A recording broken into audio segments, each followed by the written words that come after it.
soy. Hoy vamos a hablar de un tema que les tengo que confesar que me apasiona totalmente, porque es que hemos hablado de muchas enfermedades, pero se nos olvida que nuestro cuerpo también está conectado más allá y está conectado con nuestra mente, está conectado con nuestras emociones. Es por eso que hoy vamos a hablar de medicina emocional y para eso nos acompaña el especialista Juan Carlos Chávez. Bienvenido, ¿cómo estás? Muy bien, muchas gracias. Gracias, Ale. Estoy feliz otra vez de estar en tu programa hablando de este tema tan apasionante que es el origen real de las enfermedades, que son las emociones. Hablemos un poquito más de eso, porque es que muchas veces cuando nos da un dolor de cabeza, un dolor de espalda o una gastritis, creemos que es algo simplemente físico. ¿Qué papel tienen las emociones con las enfermedades? Desde hace tiempos yo no creía que las enfermedades era algo que a uno le caía, como un piano que le cae a uno en la cabeza. Eso solo le pasa a Bugs Bunny. Entonces, gracias a estudios de diferentes médicos en diferentes lugares del mundo, nace una nueva ciencia que se llama la psiconeuroinmunología, que nos explica el origen real de las enfermedades, que son emociones que le suceden a los seres humanos en distintas épocas de la vida. Por ejemplo, el primer día de colegio. El primer día de colegio, la mamita muy querida coge al niño, lo lleva de la mano, lo dejan a uno en el colegio, y cuando uno llega al colegio todos los niños lloran, y uno también. Es cierto. Y después uno siente dos sentimientos. Uno es culpa. ¿Yo qué hice mal para que mi mamita me abandonara?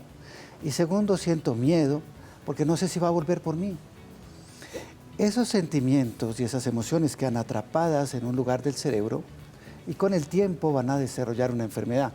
Puede ser unos cálculos en los riñones, puede ser una pancreatitis, una hepatitis, no sé. Tanto enfermedades tanto físicas como emocionales, depresiones, ansiedades, etcétera, que se van a manifestar mucho tiempo después.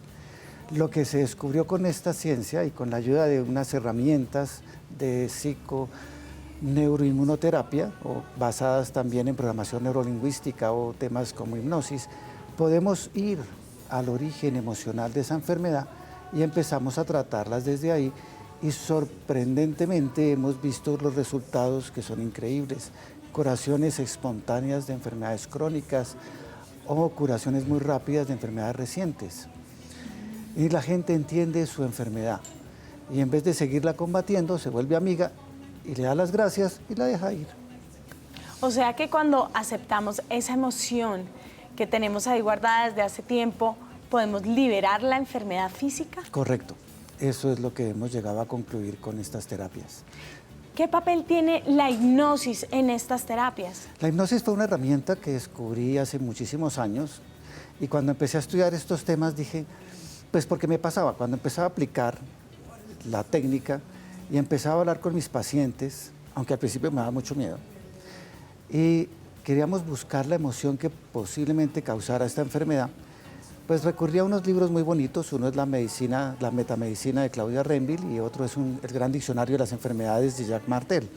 Entonces ahí más o menos hablaba de ciertas enfermedades con ciertas emociones. Pero muchos pacientes a veces respondían, sí, efectivamente este dolor de espalda es esa angustia y esa ansiedad permanente que yo siento por la responsabilidad que tengo de cargar a mis padres encima o a mis hijos. Y cuando uno les dice que podemos tener un cambio de actitud ante nuestra posición con nuestros padres o hijos, que no son una carga, sino una relación diferente, una relación familiar, fraterna, de amor, la persona cambia y resuelve esa visión que tenía errada de cargar a la familia. Y la persona se mejoraba. Pero había casos en que no. Entonces la pregunta era, ¿pero por qué no? Si todo apunta a que sí. Entonces descubrimos que son emociones muy fuertes en las personas en algún momento de su vida. Por ejemplo, el miedo que siente un niño cuando lo pasan a exponer algo en la clase y que a veces no se siente que se preparó tan bien como él quería y se bloquea. De un bloqueo emocional, tengo 6 años, quedo paralizado frente a mis compañeros. Ellos se burlan, igual la profesora a veces también.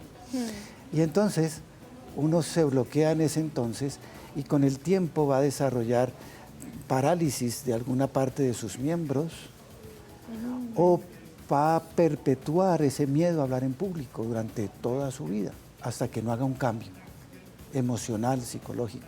Juan Carlos, pero ¿cómo detectamos las emociones? Porque nos han enseñado a detectar los dolores físicos, pero las emociones como tal, incluso hubo una época que no nos dejaban expresarlas correctamente, sino antes nos decían, ah, no, si está triste, aguánteselo porque eso es para débiles.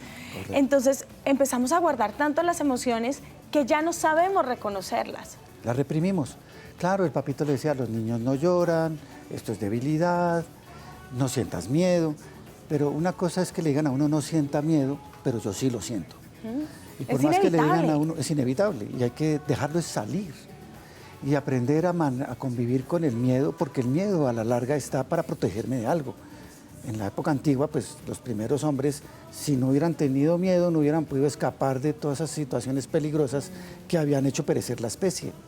Pero estas emociones, pues hay muchas emociones. Yo las manejo de la siguiente manera. Cojo 3 fundamentales cuando son emociones negativas, que es el miedo, la rabia y la tristeza. Cuando las mezclo, pues aparecen otras, desilusión, frustración, que son más elaboradas, celos, culpas. Entonces, lo que voy a buscar es la emoción inicial, y eso lo hago a través de la hipnosis, con una técnica que me enseñó el doctor Antonio Martínez, que trabaja una cosa que se llama técnicas de regresión en el órgano o terapia regresiva reconstructiva. Entonces la idea es que a través del órgano que está enfermo nos conectamos hipnóticamente y aparece esa emoción.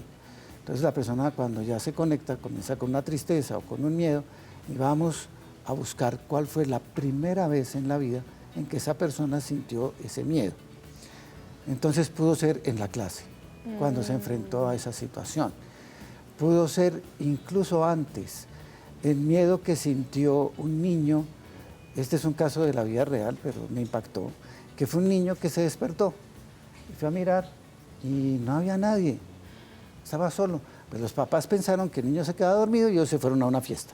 Ay, Dios mío. Entonces todo eso le puede pasar a una persona y eso con el tiempo se va a desarrollar en una enfermedad. Claro. Definitivamente las emociones y lo que pasa en nuestro cuerpo están ahí conectadas. Juan Carlos, seguramente muchas personas que nos están viendo quieren hablar contigo, quieren hacerse una de tus terapias. ¿Dónde se pueden comunicar o dónde te pueden encontrar? Con muchísimo gusto, el teléfono fijo del consultorio es 467-6902 o en mi celular 310-299-1734 y me encuentran en mi página de Facebook, Dr. Juan Carlos Chávez, con ese al final. Doctor Juan Carlos Chávez, gracias por acompañarnos. Y miren, aquí en el estudio hay un olorcito tan delicioso. Yo creo que ustedes, al igual que yo, queremos saber qué es lo que está preparando Leo. Vamos a la cocina.